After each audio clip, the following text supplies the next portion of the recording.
Ramai orang keliru ingat semua emas sama je. Asal nama emas mesti berbaloi. Tapi sebenarnya emas di bank dan emas public gold tak sama konsepnya. Bank jual emas untuk pelaburan atas kertas. Kita cuma tengok nombor harga naik turun, tapi emas tu kita tak pegang pun.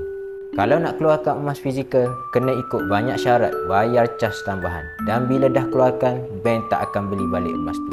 Kalau nak jual di kedai lain, perik dia besar dan mungkin merugikan kita nanti.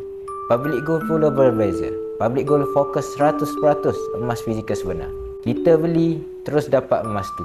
Boleh simpan sendiri dan boleh jual semula pada public gold bila-bila masa.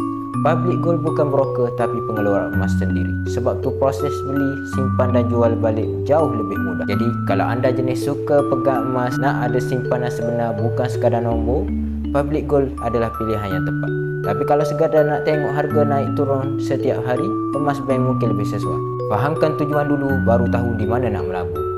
Emas bank hanya tunjuk nombor, emas public gold, emas sebenar yang boleh kita pegang. Kalau nak mula simpan emas, boleh klik link di bio untuk saya bantu. Dengan RM100 tuan-puan dah pun boleh mulakan simpanan emas. Teruskan follow saya dan semoga bermanfaat.